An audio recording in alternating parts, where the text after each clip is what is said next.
കൂജന്തം രാമ രാമേതി മധുരം മധുരാക്ഷരം ആരുഹ്യ കവിതാശാഖാം വന്ദേ വാൽമീകികോകിലം.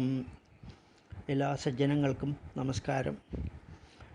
ശ്രീമദ് വാൽമീകി രാമായണം അയോധ്യാകാന്ഡം 117-ാം സർഗം.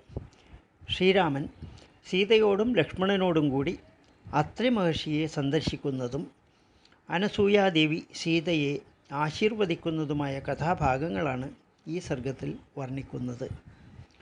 മുനിമാർ ചിത്രകൂടത്തിൽ നിന്ന് പോയതിന് ശേഷം ആലോചിച്ചപ്പോൾ പല കാരണങ്ങൾ കൊണ്ടും അവിടെ തുടർന്ന് വസിക്കുവാൻ രാമന് ഇഷ്ടം തോന്നിയില്ല.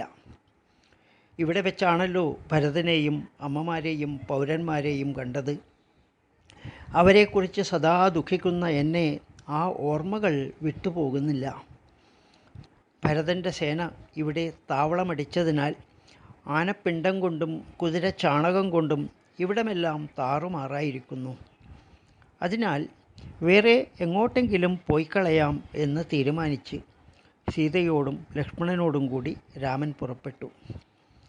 അവർ അത്രി മഹർഷിയുടെ ആശ്രമത്തിലെത്തി. രാമൻ അദ്ദേഹത്തെ നമസ്കരിച്ചു. മഹർഷി ഒരു പിതാവ് പുത്രനെ എന്ന പോലെ രാമനെ സ്വീകരിച്ചു. അദ്ദേഹം തന്നെ സീതയെയും സൗമിത്രിയെയും സ്വാഗതം ചെയ്തു. ആ സമയം തൻ്റെ അടുത്തു വന്ന പൂജിതയും വൃദ്ധയുമായ സ്വപത്നിയെ അത്രി മഹർഷി അതിഥികളെ പരിചയപ്പെടുത്തി. ധർമ്മചാരിണിയും മഹാഭാഗയും താപസിയുമായ അനസൂയയോട് വൈദേഹിയെ സ്വീകരിച്ചു ഉപചരിക്കുക എന്ന് മുനിശ്രേഷ്ഠൻ പറഞ്ഞു. ധർമ്മചാരിണിയായ ആ താപസിയെക്കുറിച്ച് അത്രി രാമനോട് പറഞ്ഞു. 10 വർഷം തുടർച്ചയായി മഴ പെയ്യാതിരിക്കെ ഇവൾ ഫലമൂലങ്ങൾ വളർത്തി ഗംഗയിൽ ഒഴുക്കുണ്ടാക്കി. ഉഗ്രതപസ്സും വ്രതനിയമങ്ങളും കൊണ്ട് അലങ്കൃതയാണ് ഇവൾ. 10,000 വർഷം ഇവൾ ഉഗ്ര തപസ്സനുഷ്ഠിച്ചു. ഇവളുടെ വ്രതനിഷ്ഠ കൊണ്ട് വിഘ്നങ്ങളൊക്കെ നീങ്ങി. ദേവകാര്യം സാധിക്കുന്നതിന് ഇവൾ 10 നാൾ രാത്രിയാക്കി മാറ്റി. ഇവൾ അങ്ങേക്ക് ഒരു അമ്മയെപ്പോലെയാണ്. സർവരാലും നമസ്കരിക്കപ്പെടേണ്ടവളും തപസ്വിനിയും ജിതക്രോധയും വൃദ്ധയും ആയ ഇവളെ സീത ചെന്നു കാണട്ടെ. രാമൻ സീതയോട് പറഞ്ഞു. രാജപുത്രി, മഹർഷി പറഞ്ഞത് കേട്ടുവല്ലോ. ആത്മശ്രേയസ്സിനായി വേഗം തപസ്വിനിയെ ചെന്നു കാണുക. സ്വകർമ്മങ്ങൾ കൊണ്ട് ലോകത്തിൽ അനസൂയ എന്ന് പേരുകേട്ട തപസ്വിനിയെ ചെന്ന് വന്ദിക്കുക. രാമൻ്റെ വാക്കുകേട്ട സീത അത്രിപത്നിയുടെ അടുത്തേക്ക് പോയി.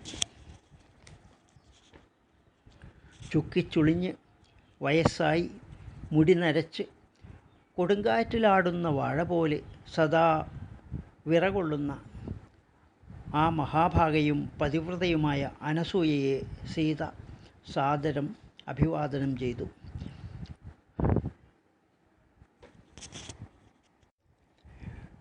തപസ്വിനിയെ വണങ്ങി തൊഴുതുകൊണ്ട് അവരുടെ ക്ഷേമത്തെക്കുറിച്ച് അന്വേഷിച്ചു. മഹാഭാഗയും ധർമ്മചാരിണിയുമായ സീതയെ സാന്ത്വനപ്പെടുത്തിക്കൊണ്ട് അനസൂയ പറഞ്ഞു. ഭാഗ്യം, നീ ധർമ്മം അനുഷ്ഠിക്കുന്നുവല്ലോ. സീതയെ, സ്വജനങ്ങളെയും സ്ഥാനമാനങ്ങളെയും വെടിഞ്ഞ് നീ നാട് കടത്തപ്പെട്ട രാമനെ അനുഗമിക്കുന്നുവല്ലോ. ഭാഗ്യം തന്നെ. പുരസ്ഥനോ വനസ്ഥനോ ശുഭശീലനോ അശുഭനോ ആരുമാകട്ടെ, ഭർത്താവ് സ്ത്രീക്ക് പ്രിയനെങ്കിൽ ആ സ്ത്രീ ശ്രേയസ്കരങ്ങളായ ലോകങ്ങളെ പ്രാപിക്കും. ദുശ്ശീലനോ സ്വേച്ഛാചാരിയോ ധനഹീനനോ ആരായാലും ആര്യനാരിമാർക്ക് പതി തന്നെ പരദൈവം. ആലോചിച്ച് നോക്കിയിട്ട് നീ ചെയ്ത വൻ തപസ്സിന് സർവദാ അനുരൂപനായി ഇദ്ദേഹത്തെക്കാൾ വിശിഷ്ടനായി മറ്റൊരു ബന്ധുവിനെ ഞാൻ കാണുന്നില്ല. സീതേ, കാമത്തിന് വശപ്പെട്ട മനസ്സോടുകൂടിയവരായി ഭർത്താക്കന്മാരെ ഭരിക്കുന്ന സ്ത്രീകൾ ഈ ഗുണദോഷത്തെ അറിയുന്നില്ല. അവർക്ക് ദുഷ്കീർത്തിയും ധർമ്മഭ്രംശവും വന്നുചേരും.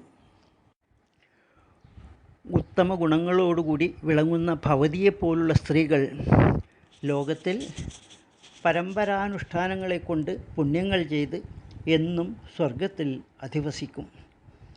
അതറിഞ്ഞ് നീ പതിവ്രതാധർമ്മം അനുഷ്ഠിച്ച് സർവദാ പതിയെ പിന്തുടർന്ന് സ്വഭർത്താവിൻ്റെ സഹധർമ്മചാരിണിയായി ഭവിച്ചാലും അതുവഴി നീ കീർത്തിയും ധർമ്മവും നേടും.